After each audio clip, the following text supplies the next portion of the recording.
नमस्कार दोस्तों, स्वागत है सभी का विंटेक वीडियोज़ में। दोस्तों, आज हम देख रहे हैं कि हम किसी कस्टमर को सब पोस्ट ऑफिस में चेक से पेमेंट कैसे करते हैं, चाहे वो किसी भी टाइप का मैच्योरिटी क्लेम हो या कोई भी ऐसा पेमेंट हो जो मैं चेक से करना है। आज मेरे पास एक एग्जांपल के तौर पे एक डेथ क्लेम केस है आरडी का, जिसको मुझे चेक से पेमेंट करना है क्लेमेंट को। तो हम नॉर्मली फिनेकल में जैसे उस अकाउंट को क्लोज करेंगे, वैसे ही जैसे पहले से करते आ रहे हैं वैसे ही क्लेम उससे क्लोज करेंगे। हम क्लोज करेंगे डेथ क्लोजर और किफ नंबर डाल के हम इसको गो करेंगे और यहाँ पर कैश की जगह इसको ट्रांसफ़र करेंगे और सोल आईडी प्लस उसमें 0340 डाल के और नीचे रिमार्क में DTCLM और क्लोज करके इसको सबमिट करेंगे। ये हम पहले से भी करते आ रहे हैं और ये अमाउंट मेरे पास आया 24,884 रुपये। इसमें 24,000 अमाउंट है, 884 रुपये इंटरेस्ट है। तो अब इसको हम IT 2.0 में चेक का रिक्वेस्ट कैसे भेजेंगे। जैसे सैप में हम पहले से लाइबिलिटी बनाया करते थे, अब इसमें लाइबिलिटी बनाने का इतना ज़्यादा रोल नहीं है। काउंटर पे तरह लॉगिन किया जाएगा, काउंटर पे लॉगिन करेंगे और ट्रेजरी मॉड्यूल में जाएंगे और कैश/चेक ऑप्शन में जाने के बाद इसमें मिसलेनियस ट्रांजेक्शन का एक ऑप्शन मिलेगा, मिसलेनियस ट्रांजेक्शन का ऑप्शन मिलेगा, उसमें क्लिक करेंगे। इसमें दो हेड हमें मिलेंगे, रिसिप्ट और पेमेंट। फ़िलहाल हम पेमेंट कर रहे हैं तो पेमेंट पे क्लिक करेंगे। कैश चेक आएगा, हम चेक से पेमेंट करना है, चेक लिखेंगे। पेई का नाम, इसमें क्लेमेंट का नाम हम लिख देंगे जिसके नाम पे चेक इशू होना है। रिमार्क पे हम कुछ भी रिमार्क दे सकते हैं। फ़िलहाल मेरे पास आरडी क्लेम क्लोजर है तो मैं आरडी क्लेम क्लोजर लिख रहा हूँ। आरडी पेमेंट लिख सकते हैं, अपने अपने हिसाब से रिमार्क देंगे। कोड में या तो जीएल कोड हमें पता हो या हम रिकरिंग लिखेंगे तो रिकरिंग के जो भी जीएल कोड है यहाँ पर शो करेगा। मैं अमाउंट का अलग डालूँगा, अमाउंट का लिख के मैं इंसर्ट कर दूँगा तो अमाउंट का अलग जीएल में, अलग जीएल कोड में चला गया। और आरडी इंटरेस्ट का अलग जीएल होगा, आरडी इंटरेस्ट का मैं जीएल लेके और जो इंटरेस्ट गेन हुआ है उसका अमाउंट डाल के इंसर्ट कर दूँगा और सबमिट कर लूँगा, जिससे मेरा चेक का रिक्वेस्ट सुपरवाइज़र के पास जाएगी, सुपरवाइज़र या एसपीएम के पास जाएगी अप्रूवल के लिए। यहाँ पर मैसेज हमें शो करेगा कि हमारी रिक्वेस्ट जा चुकी है, तो एसपीएम या सुपरवाइज़र लॉगिन करेंगे और इस रिक्वेस्ट को अप्रूव करेंगे।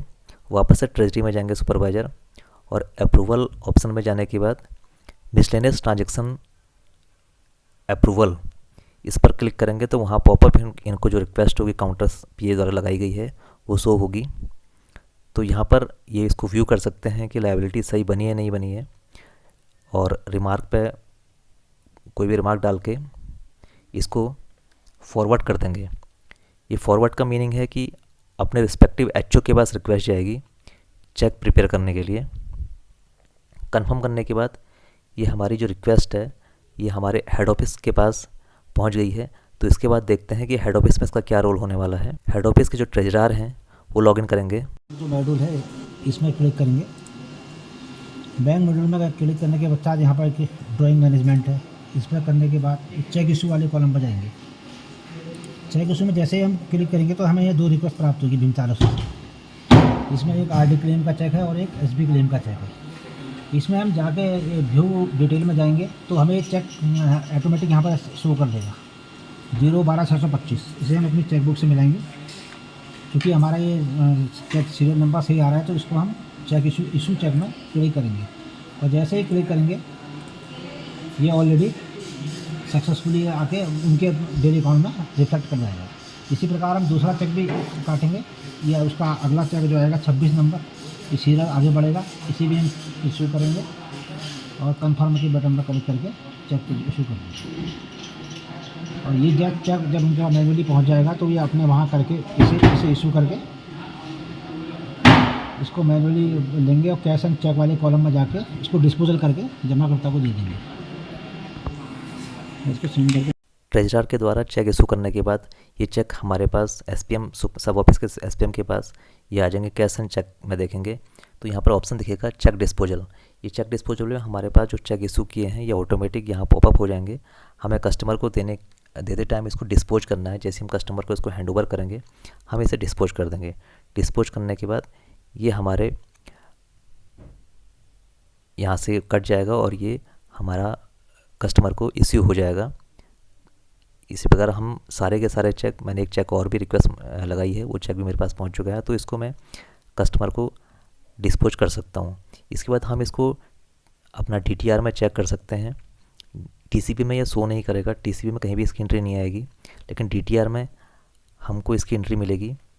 ये हमारा जो पेमेंट साइड में जिस रिस्पेक्टिव GL में रिस्पेक्टिव हेड में ये अमाउंट गया था वो शो कर रहा है, और चेक रिसीव्ड वो भी शो कर रहा है।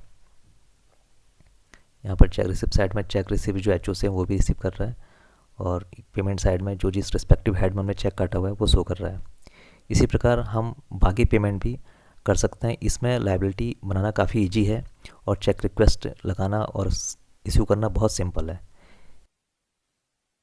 दोस्तों, इस वीडियो को देखने के लिए आप सभी का बहुत बहुत धन्यवाद।